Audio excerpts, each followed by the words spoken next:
We're back on Broadway again with Dick Boyd, author of Broadway, North Beach, The Golden Years. And as we head east on Broadway from Dick's old joint Pierre's, we're about to hit some of the most famous and infamous clubs on the block, meet some real characters from the neighborhood, and talk about a few great long-gone restaurants. So Finocchio's, this was a big spot. This was the female impersonators, guys, you know, in drag. And they were great entertainers. They could all sing and do different things, you know. And I don't remember tap dancing, but they could sing and do a lot of different things. And they had, and look at a couple of them go, that's got to be a real broad. That can't be a guy. They look pretty good. Yeah, some of them, well, you know. And some, when you're 25, there's a lot of things that look good. Testosterone. No, for sure. But this was quite a place, and guys from Kansas and all those places could come here. And they, you know, and they loved it because there's something they wouldn't see back there. Sure. And then they never got busted or anything because they didn't let the girls mingle with the crowd. Up the street there was another club that that actually let the guys go out and mingle with the crowd, and they always got in trouble. It was a beige room. Because is that what it's called? Yeah. Before you go in the Broadway tunnel, it's on the left. And, and there was too much touching going on, I guess, huh? A lot of parties afterward. No doubt. Real. Crazy. Yeah. Orgy kind stuff. Oh, Lord. But this place, I mean, this is where I know my parents came here, and everybody came here to see Finocchio's, and everybody just loved the acts, and Right. This is and a classic. you could bring kids because it was food served. Yeah. I don't know how many did that. I don't know. But you could if you wanted to, yeah. Enrico Banducci owned this building for a while. Oh, did he? And then we're going next door to Enrico's. Yeah, for sure. So we're here at Enrico's. Right. And there's a lot of history to this that a lot of people don't know about. Enrico opened this up after the Hungry Eye was humming. Story allegedly how this opened in 1958. And it was a classic coffee house. And yeah, well, they had entertainment later, you know. They had all kinds of entertainment. And then there was Thelonious Monk was doing a thing in here when he was loaded on something, and he was screwing around in there, you know. And Susie was going crazy because he was wandering around. He was obviously high on a kite. And and finally, she went to the bouncer, Ward Dunham, and said, "Ward, you got to get him out of here. He's crazy or something." And he looked at her and said, "Susie, you know who that is?" She goes, "No." And she goes, "That's Thelonious Monk." And she says, "Well, I don't care what religion he is. You got to get him out of here. You know, he's bothering customers. You know." That's great. But later, that's great. And then later, you know, this became the hangout for the pimps and their girls. Is that right? Yeah, they'd all hang around in the back. Some of them out here.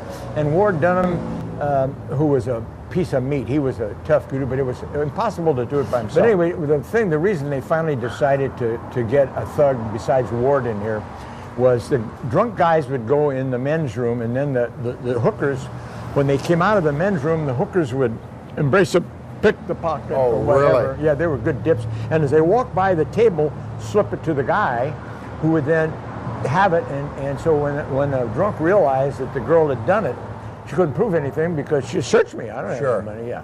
So eventually, this was kind of a seedy joint then at one point, or at least in the 70s. It got that. Okay. Yeah, in the late 70s. Yeah. But it was when Pierre's was popping though.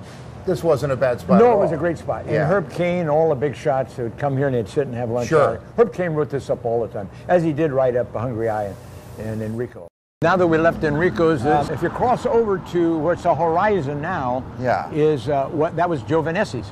And Vanessi made his money during Prohibition driving trucks from Half Moon Bay with hot liquor, along with Henry Dolger, who built all of Westlake and the Sunset. Isn't that amazing? Yeah, that's how they made their money. But the thing was dangerous in trucks because it was like riding shotgun. You had to have somebody, because guys would rob you, take the booze from you, and whatever money. Anyway, so the Vanessi's was a different place because they had a different crowd. It was a little more high-end than New Joe's. And both places had that, that display where you could sit at the counter and they'd be cooking, which is so fantastic. Right. And you don't see it other places. I mean, it's really kind of uniquely San Francisco Bay Area. Yeah, it is. I don't know why it has never caught on anywhere, but I love that. Well, they have it in Marin Joe's and they have it at Westlake Joe's. Sure. You can sit at the counter and watch. Sure. But the Joe's again, right? Yeah. And I don't see it, like you said, anywhere else.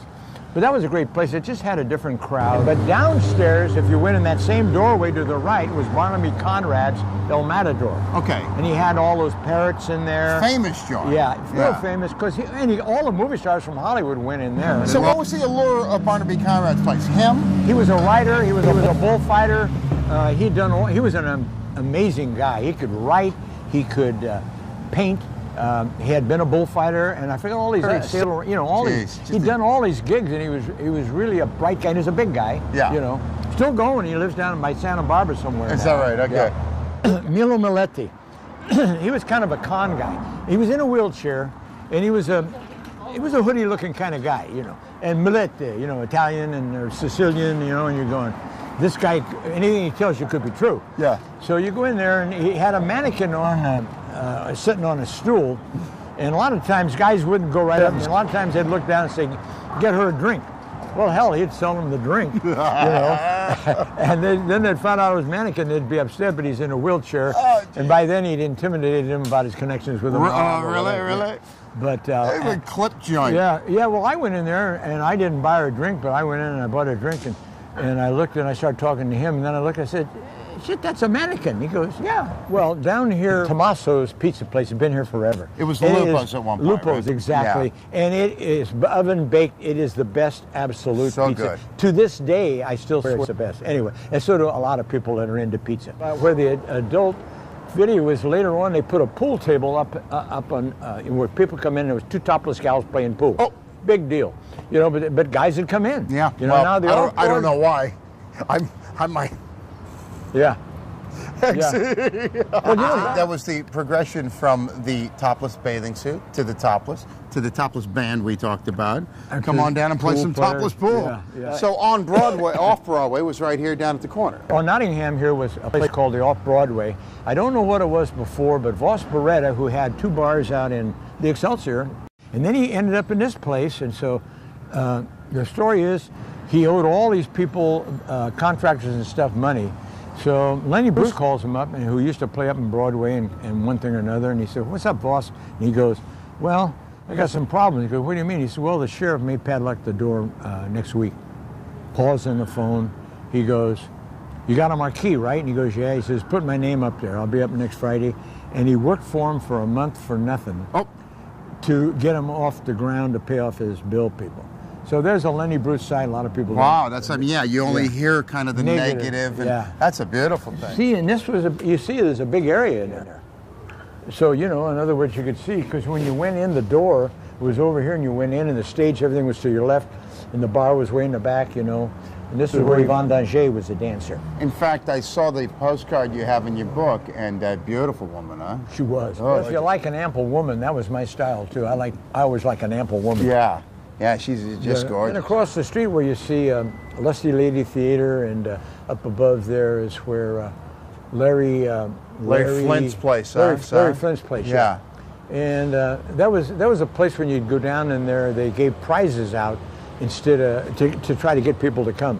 Later on, they gave dancing lessons, everything else to get. Was there a red balloon over there? Or? Yes, it was a red balloon, and Bully Noir at one point too.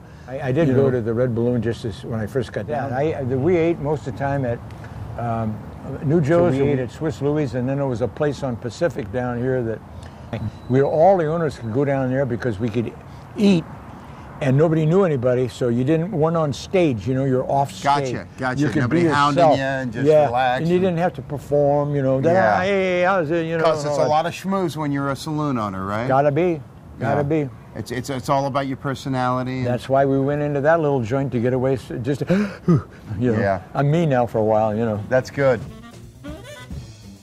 As we wind down our tour of 1960s Broadway, what better place to wrap things up than a monument to the quirky bohemian nature of the area? I'm talking about the Beat Museum. It's a combination archive, bookstore, museum dedicated to all things relative to the beat and beatnik movement of the late 50s, early 60s. Well, a lot of people ask me why I wrote the book, and back in the 70s, I was living in Hawaii, and I got a great gig with DHL, a courier. I could fly on the planes with them, and I didn't have to have anything handcuffed to me, so I'd be in town like 2 or 3 days, and I could fly back free, back and forth. So I'd be here, and I had the big suntan, I'd be going places, and I'd get together with all the old owners, we'd have lunch.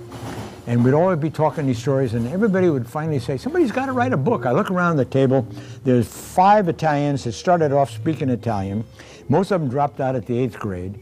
And I'm looking, I'm going, well, they ain't going to do it. Then I came back later and I talked to Marvin Boyd, who was one of the guys who bought my old bar, Pierre's.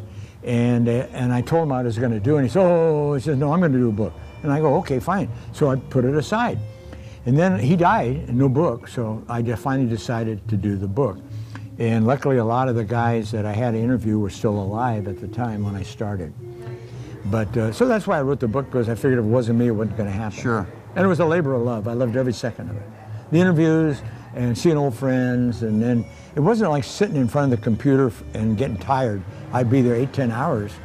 And write and rewrite, well, you know, you edit and do all these things. So. And it's just, I mean, these are the places you loved, and this, you know, you grew up in a sense in this neighborhood, even though you're from across town. And, right. Well, the thing is, I feel that there's a part of history that should be preserved, and it was that history from 55 to 65. And so that was sort of an afterthought, but when I got into it, I realized that was probably why I loved it so much. Because I do love history, you know, I do love it. Early California history, Hawaiian history. I just get into that stuff, I don't know why. Old stuff. Anything but old broads.